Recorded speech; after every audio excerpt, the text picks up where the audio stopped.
Ladies and gentlemen, I'm back.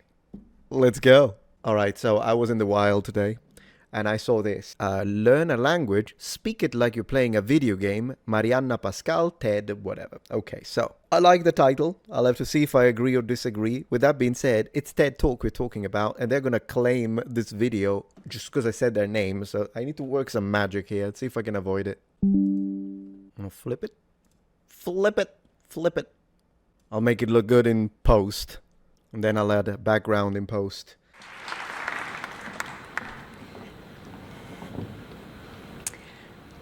So for the past 20 years, I've been helping Malaysians and other Southeast Asians to speak better English.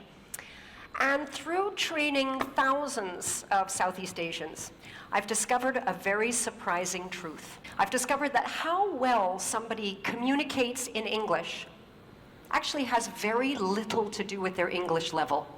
It has a lot to do with their attitude towards English. Okay, I can agree up to this point, sure. I mean, I still have to see how she fleshes this out, but as a general statement, sure. There are people out there who have a very, very low level of English and they can communicate very, very well. One of them that I remember was a student, a participant of mine named Faisal. He was a factory supervisor. English level very, very low. But this guy could just sit and listen to anybody very calmly, clearly, and then he could respond, absolutely express his thoughts beautifully at a very low level of English. So today I want to share with you what is so different about people like Faisal. How do they do it? And second of all, why is this so important, not only to you, but to your children, to your community, and to the future of Malaysia? So in general, I will be, and I apologize already, I will be interrupting it a little more often than I usually do, once again, because TED Talk is literally so annoying when it comes to, it doesn't matter if your work is transformative in nature, it doesn't matter if you're protected by laws, they will still claim your video, so I have to try and combat. Up to this point though, I have nothing to say. I mean, then again, if the person who is managing to express himself beautifully and they seem to be able to understand very well, I wouldn't say that their English is low level. So this is a little bit of a definitional loop. We may be using different parameters for definition, me and her, but a little too soon to judge. And third of all, what's one thing you can do starting today if you want to speak with that calm, clear confidence that people like Faisal has?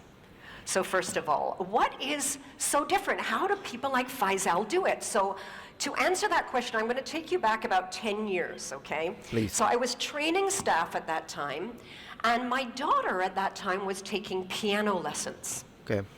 And I started to notice two really strong similarities between my daughter's attitude or thinking towards playing the piano and a lot of Malaysians' thinking or attitude towards English. I already like how this is going because there is an enormous connection and relation between music students and language learners. In fact, some of the best language learners, when it comes specifically to their pronunciation, are musicians, or at least people who have received a certain degree of musical training in the early stages of their lives. There is absolutely, it doesn't mean that they will be the most skilled when it comes to their ability to translate, or perhaps their ability to speak quickly. Like, there are several skills that are not necessarily related or connected as much. There's some overlap.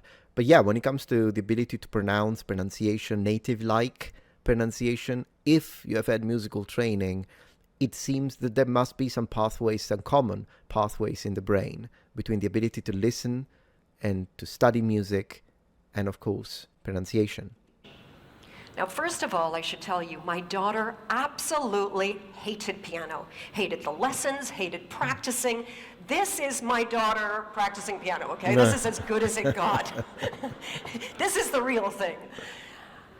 And she dreaded going to piano lessons because to my daughter, going to piano lessons, she was filled with this sort of dread because it was all about not screwing up, right? Right. Because like for a lot of piano students, to both my daughter and her teacher, her success in piano was measured by how few mistakes she made.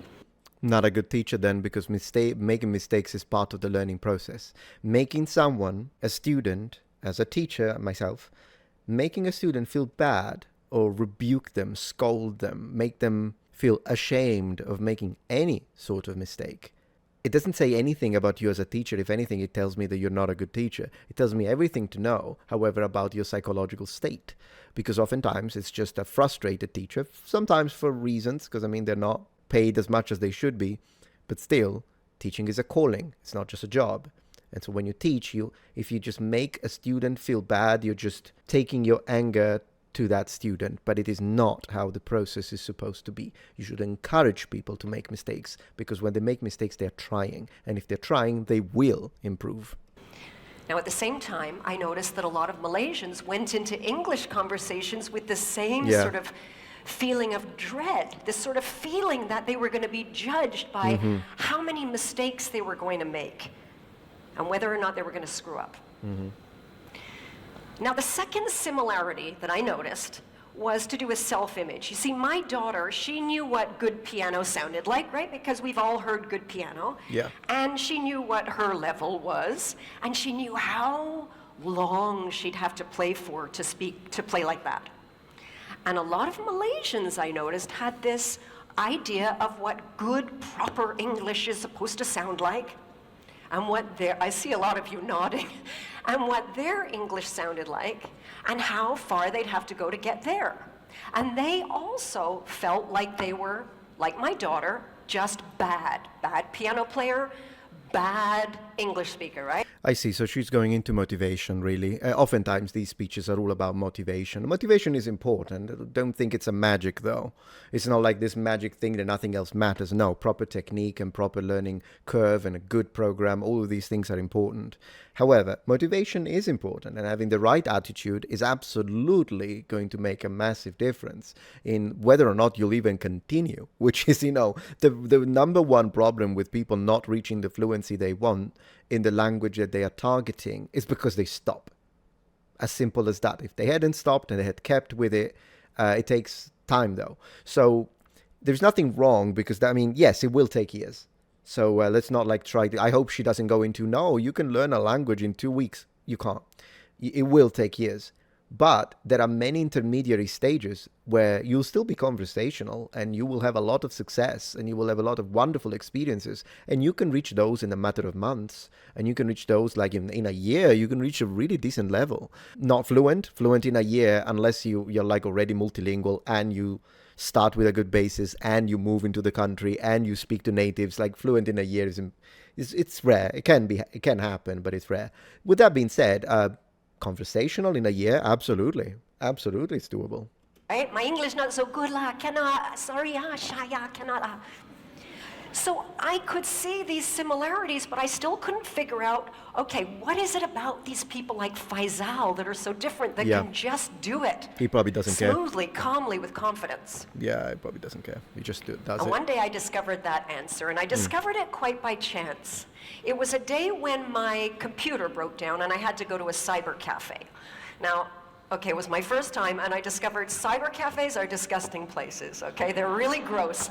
They're smelly, and they're filled with boys, and they're all playing noisy, violent games. They're just... That's actually all positive, lady. It's all positive. It is all, maybe the smelly part, although then again, any cyber cafe I've been to was pretty clean. But the gaming thing is good, so I already don't like her because of what she said about video games. Come on. It was probably World of Warcraft, just shut it. Just disgusting places. But I had to go there. So I sit down, and I start noticing this guy beside me, and I become very, very interested in this guy next to me. Now, this guy is playing this game that is basically, it's like shooting people. Call of Duty, maybe? And you're stalking him? Until they die. And that's it, right? That's the game, right? It's called war. And I'm noticing that this guy is not very good. No. He's in fact, terrible, right? Because I'm looking and I'm seeing a lot of shooting. and not much dying, right? But what How do you know? Maybe he was doing some cover fire for his teammates. I don't trust your ability to judge their gaming skill. really interested me was behind this lousy player Yeah. were three of his friends sort of standing there watching him play. And what I really noticed was, even though this guy was terrible, even though his friends were watching him, there was no embarrassment. There was no feeling of being judged. There was no shyness. Well, he was being judged by you. In fact, quite the opposite. This guy's like totally focused on the bad guy, Good man, smile good on man. his face. Let's go. All he can think about is killing these guys, right? Right. And I'm watching him and I suddenly realized this is it. Yeah. Play video games. This is the same attitude that people like Faisal have when they speak English. Just like this guy, when Faisal goes into an English conversation, he doesn't feel judged. He's entirely focused on the person that he's speaking to and the result he wants to get. Okay, I can agree with you. You know, I tell it how it is. You know, I think if she's saying something that is nonsense, I'll say it.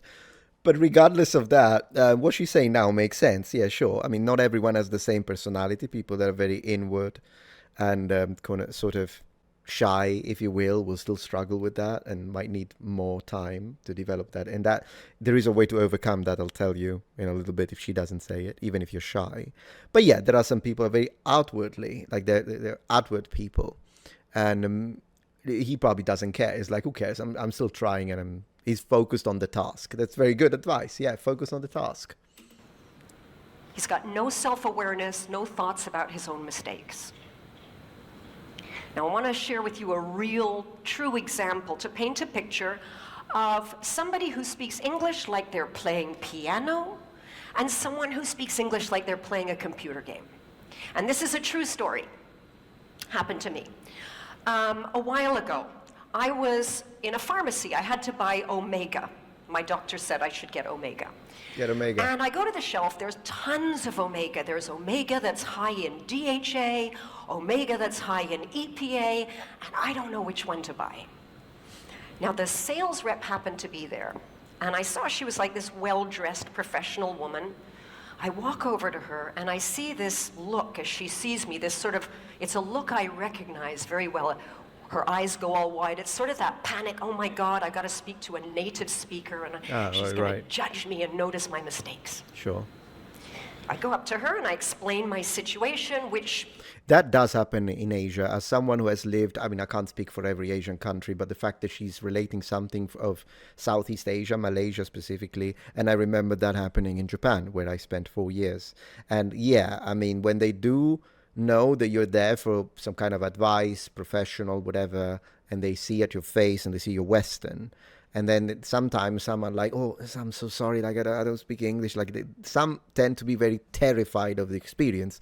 The way I solve that is that I speak in their language, but of course not. And then that clears it all. Like when they hear me speak Japanese, then they're like, oh, okay, so this guy speaks Japanese, nice. But I do know that the feeling that she's expressing, students have that as well, because the families are like, well, you take English classes, go talk to the foreigner.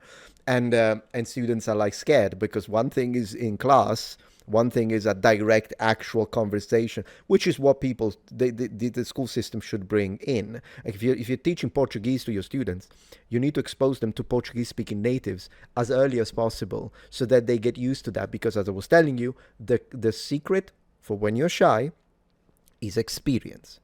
First time, scared. Second time, scared. 15th time, less scared. 35th time, it's a habit now. It's as simple as that. Which Omega do I get? And she starts explaining to me everything about DHA and EPA you could possibly imagine. She speaks very quickly, goes all around in circles. Okay. And when she finishes, no idea what to buy, right? So I turn to the girl behind the counter. Now, the girl behind the counter, I heard her before, her English level is very low. But when I walk over to her, this girl, there's no fear. In fact, she's just looking at me. You know that look? Like, yeah, okay, so how? Right. Yeah. Yeah, I've been in Malaysia a long time. So I go up to her and I explain the problem, EPA, DHA. She looks at me, she says, okay, EPA for heart, DHA for brain. Your heart okay or not?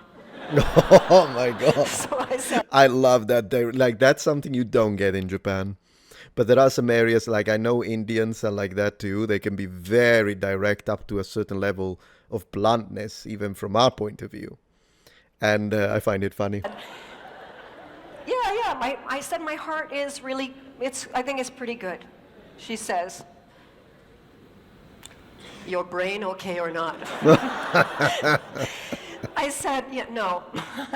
No, my brain is not as good as it used to be. She looked, she said, okay la, you take omega DHA, can? That's cute. Problem Yeah. solved, right? So we've got two different kinds of communicators. We've got the one who's got a high level, but totally focused on herself and getting it right, and therefore very ineffective. We've got another one, low level, totally focused on the person she's talking to and getting a result.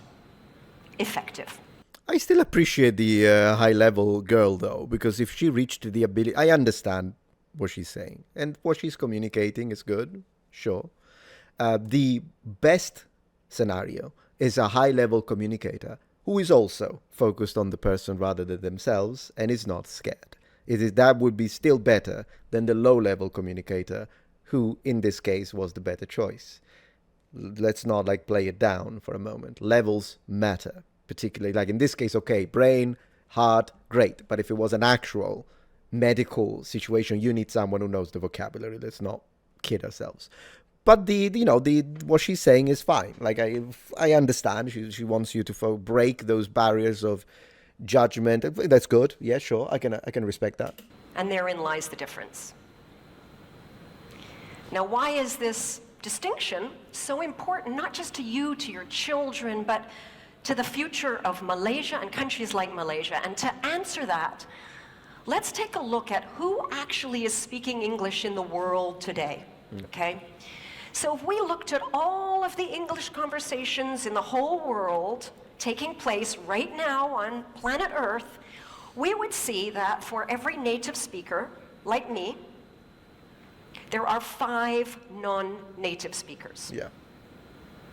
And if we listen to every conversation in English on planet Earth right now, we would notice that 96% of those conversations involved non-native English speakers. Only 4% of those conversations are native speaker to native speaker. This is not my language anymore. This language belongs to you. It's still your language. But yeah, it is the lingua franca. Basically, that's what it is. It's the status. I'm sure it's a nice message she's trying to push, so I won't be too pedantic. It's difficult for me, though, so I hope you appreciate it. It's a really excruciating exercise for me to not be pedantic and say, actually. It's not an art to be mastered. It's just a tool to use to get a result. And I want to give you a real... No! I'm sorry, I cannot do it as someone who loves it. It is... Okay, you're right. Okay, I'm trying to be open-minded here. Don't get mad at me. Actually, do get mad at me. Who cares? It's all engagement. It helps with the algorithm. Yes, for some people it can be just a tool. But there are other people who really love the perfectionist aspect of learning a language and really want to reach their true potential. Nothing wrong with that. And for them, it's not just a tool. For me, for instance, language learning has never been a tool. Whether it be when I picked up my second language, meaning English. It's technically it's my third because I was born bilingual, Italian, Sicilian, but some people say Sicilian doesn't count, and then I think they're full of shit because whatever. Anyways, second language, English, and then Japanese, Mandarin, the languages that I picked up. I've always done it, but not as tools. For some people, yeah, sure. But if you really have a passion for it, it is a form of expression. It can be an artistic expression. And most importantly, there's nothing wrong in trying, if you have the potential, and maybe you watching, you have the potential. You have a fantastic natural ear. When you repeat something, everybody praises you. You're like, man, you did it really well. If you have this ability, it doesn't need to be just a tool. It's not always the right path.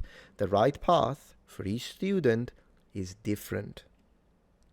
There isn't a single answer or a one-size-fits-all. Anyways, I'm not going to continue because I don't do the entire thing. Maybe you will agree with something she will say at the end with her conclusion. Let me know if you did in the comments below. Thank you. Bye. If you're enjoying this video so far, please take a moment to check out my Patreon page. With as little as a $5 support, you can help us ensure that we can continue to produce high quality and high researched content. And at the same time, you get access to polls, extra videos, unlisted streams, and much more. Thank you so much. Proudly presenting the pendant of the Noble One. Look at this beauty. Original custom design created by me in collaboration with Viking Jewelry. And it's my way to celebrate all of you, because as you know, I've been calling you Noble Ones for the last 12 years. Well, this is indeed the pendant of you, the Noble Ones, who are the Custos Veritatis, written here in Latin, and it means keeper of truth, because that's the only thing that matters. The truth, whether it offends them or not. So, available in both silver and bronze. I think my favorite is the bronze one, but they're both great.